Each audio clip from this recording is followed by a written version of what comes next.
শুরু হয়ে গেল 2024-25 শিক্ষাবর্ষের একাদশ শ্রেণীর ভর্তি কার্যক্রম। অনলাইনের মাধ্যমে এবারও ভর্তির আবেদন নেওয়া হচ্ছে। ওয়েবসাইটের ডিজাইন সহ সবকিছু চেঞ্জ করা হয়েছে। আগে কিন্তু রুল নাম্বার এবং রেজিস্ট্রেশন নাম্বার দিয়েই আপনি কলেজ চয়েস দিতে পারতেন, কিন্তু এবারে নতুন ইন্টারফেসে নতুন নিয়মে আগে আপনাকে একটা অ্যাকাউন্ট তৈরি করতে হবে। অ্যাকাউন্ট তৈরি করার পর নির্দিষ্ট কিছু প্রসেস অনুযায়ী আপনাকে কলেজ চয়েস দিতে হবে। এবছর সঠিকভাবে যদি আপনি কলেজ চয়েস দিতে চান তাহলে এই ভিডিওটি শেষ পর্যন্ত দেখুন।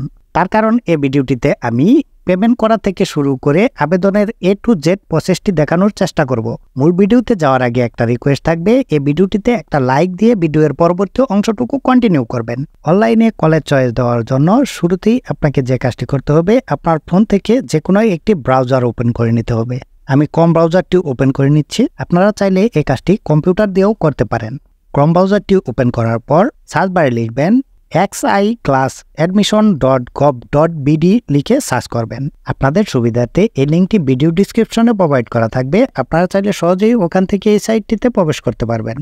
এবার এখান থেকে আপনারা এখানে দেখতে পাচ্ছেন এক্সআই ক্লাস অ্যাডমিশন সিস্টেম এই অপশনটিতে ক্লিক করে দিবেন। এখান থেকে 3 ডট এ অপশনটিতে ক্লিক করবেন। এরপর একটু নিচ দিকে এলেই দেখতে পাবেন ডেস্কটপ সাইট। এখান থেকে এই বক্সটিতে টিক মার্ক করে দিবেন। ক্লিক করার পর দেখবেন আপনাদের সামনে এরকম একটি ইন্টারফেস চলে আসবে। এবার আপনারা এখানে দেখতে পাচ্ছেন সাইন আপ এই অপশনটিতে একটি ক্লিক করে দিবেন। ক্লিক করার পর দেখবেন এরকম একটি ইন্টারফেস চলে আসবে। এবার এখান থেকে এখানে আপনার রুল নাম্বারটি দিবেন। এবার এখান থেকে আপনার বোর্ড সিলেক্ট করবেন। আমি এখান থেকে আমার বোর্ডটি সিলেক্ট করে দিচ্ছি। এরপর এখান থেকে আপনার পাসিং ইয়ার সিলেক্ট করে দিবেন। এখানে 2024 সিলেক্ট করে দিবেন। এরপর এখানে আপনার রেজিস্ট্রেশন নাম্বারটি দিবেন। এরপর এখানে আপনার সচল একটি ফোন নাম্বার দিবেন। সেম নাম্বারটি এখানে আবার বসিয়ে দিবেন। অবশ্যই এখানে সকল তথ্য ঠিকঠাকভাবে দিবেন এবং এইখানে যে মোবাইল নাম্বারটি দিবেন অবশ্যই সেই মোবাইল নাম্বারটি যেন সচল থাকে। তার কারণ এই মোবাইল নাম্বারটা দিয়েই পরবর্তীতে আপনাকে ভর্তি কনফার্ম করতে হবে। সকল ডিটেলস এখানে ঠিকঠাকভাবে দেওয়ার পর এখানে দেখতে পাচ্ছেন সাইন আপ এই অপশনটিতে একটি ক্লিক করে দেবেন। সাইন আপে ক্লিক করার পর দেখবেন এরকম একটি ইন্টারফেস চলে আসবে। এখানে আপনাকে একটি আইডি দেওয়া হবে এবং একটি পিন নাম্বার দেওয়া হবে। এখান থেকে এই আইডি এবং পিন নাম্বারটি আপনি সংরক্ষণ করবেন। এই আইডি এবং পিন নাম্বার পরবর্তীতে কিন্তু আপনাদের লাগবে। আইডিটি এখানে দিবেন এবং পাসওয়ার্ডের জায়গায় পিন নাম্বারটি দিবেন। এখানে যে পিন নাম্বারটি দেওয়া হয়েছে সেই পিন নাম্বারটি পাসওয়ার্ড হিসেবে কাজ করবে। আইডি এবং পাসওয়ার্ড দেওয়ার পর এখানে দেখতে পাচ্ছেন লগ ইন এই অপশনটিতে ক্লিক করে দিবেন। লগ ইন করার পর দেখবেন এরকম একটি ইন্টারফেস চলে আসবে। এখানে আপনারা দেখতে পাবেন আবেদনকারীর তথ্য দেখাবে। ব্যক্তিগত তথ্যের জায়গায় আইডি, আবেদনকারীর নাম, বাবার নাম, মায়ের নাম এবং লিঙ্গ দেখাবে। আপনারা অবশ্যই এই তথ্যগুলি মিলিয়ে নেবেন। এরপর আপনারা নিচে দেখতে পাচ্ছেন এরপর এখানে এসএসসির তথ্য, registration number, rule number, board, বিভাগ, পাশের বছর, জিপিএ দেখাবে।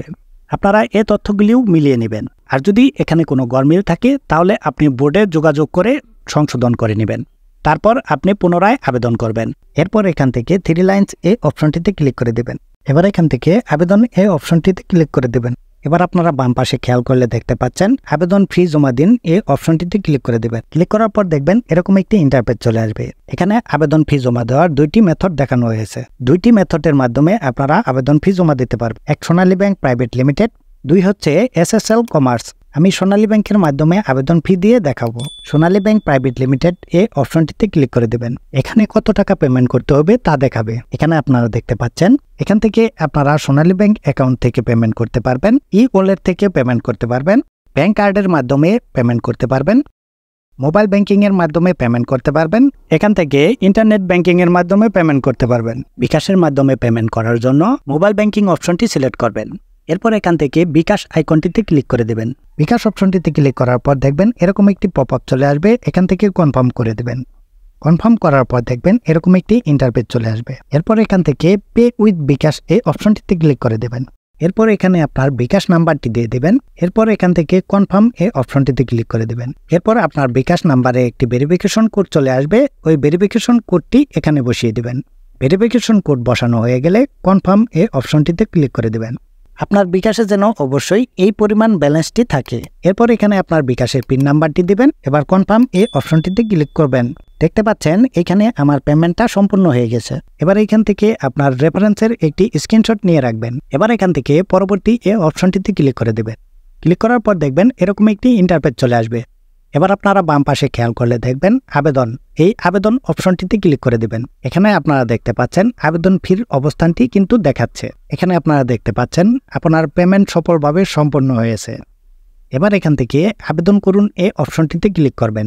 আপনার যদি মুক্তিযোদ্ধা কোটা থাকে তাহলে ফ্রিডম ফাইটার এই অপশনটি সিলেক্ট করে দিবেন, আর যদি না থাকে তাহলে দেওয়ার দরকার নেই। এবার এখান থেকে আপনি যেই বোর্ডের কলেজ চয়েস দিতে চান সেই বোর্ডটি এখানে সিলেক্ট করবেন। যেহেতু ঢাকা বোর্ডে চয়েস দেব তাই আমি ঢাকা সিলেক্ট করছি। কলেজটা যেই জেলাতে রয়েছে সেই জেলাটি এখানে দেব। এবার এখান থেকে আপনি চাইলে থানা নির্বাচন করতেও পারেন, নাও করতে পারেন। থানা নির্বাচন করলে আপনার কলেজের লিস্টটা সংক্ষিপ্ত হবে। এবার এখানে যেই কলেজ লেখা রয়েছে এই লেখাতে ক্লিক করলে দেখতে পাবেন এই সংশ্লিষ্ট থানায় যতগুলি কলেজ রয়েছে সকল কলেজের নাম কিন্তু এখানে চলে আসবে। এবার এখান থেকে আপনার যেই কলেজটা সেই কলেজটা সিলেক্ট করবেন। এবার এখান থেকে আমি ঘাটাইল বামন শাসন গভর্নমেন্ট কলেজ এটি সিলেক্ট করলাম। এবার আপনারা এখানে দেখতে পাচ্ছেন কিছু কোটা রয়েছে। পছন্দের সাথে প্রযোজ্য কোটা টিক চিহ্ন দিয়ে নির্বাচন করুন। এখানে আপনারা দেখতে পাচ্ছেন হিউম্যানিটিসে আসন সংখ্যা 550টি এবং এখানে দেখতে পাচ্ছেন কো এডুকেশনে পড়াশোনা হয় এবং এখানে দেখতে পাচ্ছেন ভার্সন রয়েছে বাংলা এবং শিফট রয়েছে ডে। এখানে দেখতে পাচ্ছেন ইকিউ 1 কোটা, ইকিউ 2 কোটা। এগুলো হচ্ছে যারা সংশ্লিষ্ট মন্ত্রণালয়ের অধীনে রয়েছেন তাদের সন্তানদের জন্য স্পেশাল কোটা। যদি এগুলো থাকে আপনার তাহলে নির্বাচন করবেন, আর যদি না থাকে তাহলে নির্বাচন করার দরকার নেই।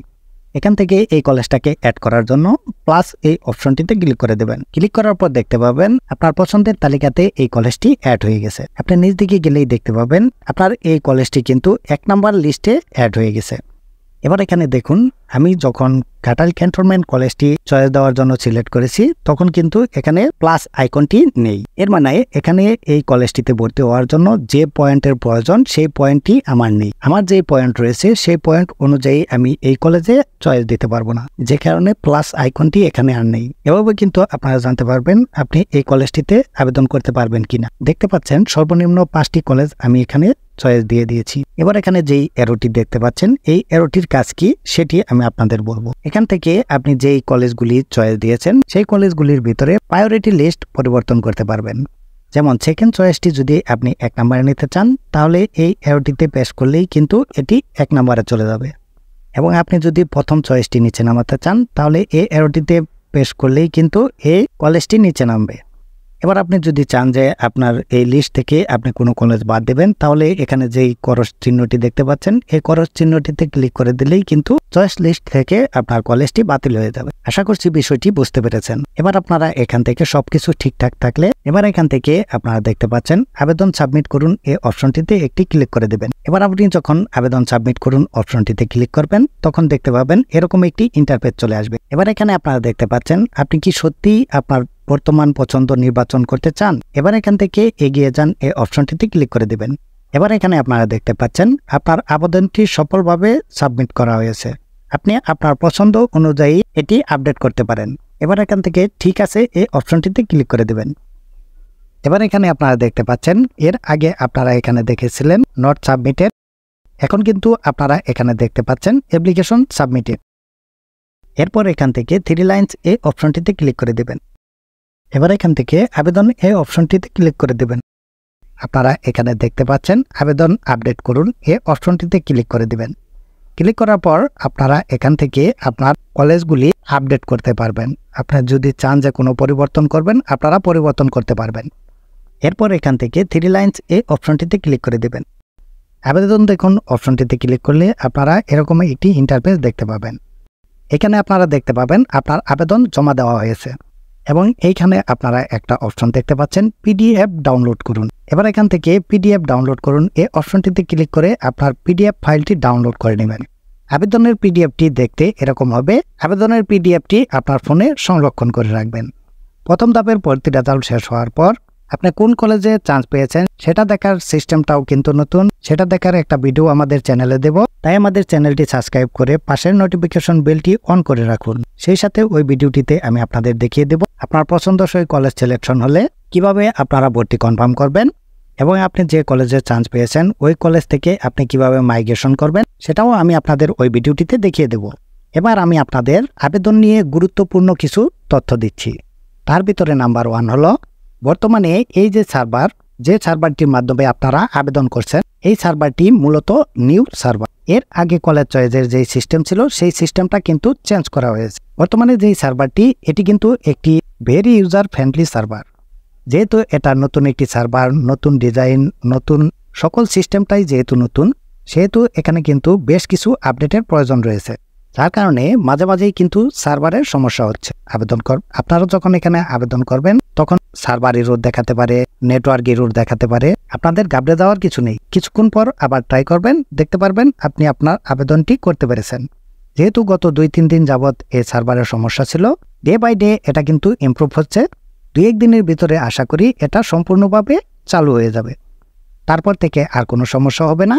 আমি যেই নিয়মে দেখিয়েছি সেই নিয়মে আপনারা আবেদনটি করতে পারবেন। আরেকটা বিষয় আপনাদের মাথায় রাখতে হবে, আপনারা যখন পেমেন্ট করবেন, পেমেন্ট করার পর আধা ঘন্টা থেকে 1 ঘন্টা পর আপনার পেমেন্টটি আপডেট হবে।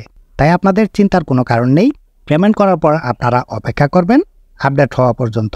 পেমেন্ট সফল হয়ে গেলেই কিন্তু আপনারা কলেজ চয়েস দিতে পারবেন। ভিডিওটি যদি ভালো লাগে তাহলে ভিডিওটিতে একটি লাইক করবেন এবং বন্ধুদের মাঝে শেয়ার করবেন।